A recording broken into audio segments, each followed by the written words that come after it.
Hello friends, my name is Tanvi Margade and today I am going to show you jewel mixing experiment. So let's start.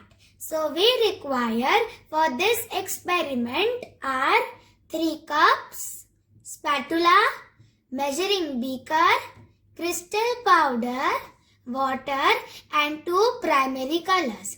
I choose blue and yellow. So let's start. Now take 2 cups and add 20 ml of water in it. Then add the food coloring. So I am adding yellow and blue.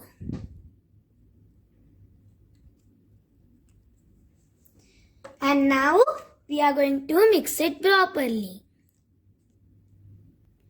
I mixed it properly and now we are going to add 1 scoop of crystal powder in each cup. We are going to wait for 1 minute.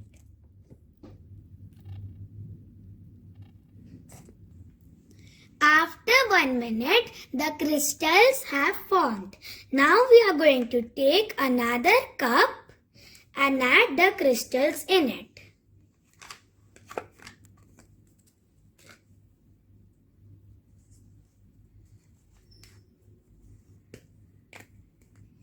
Then we are going to mix it properly. I mixed it properly and look, the color has changed to green. Do you know why this happened? Let's find out the logic. The blue colored crystals absorb the yellow color and the yellow color crystals absorb the blue color. The resulting combination creates a green colored jewels. So this is how to do jewel mixing experiment. Thank you for watching this video. Till that time, bye-bye.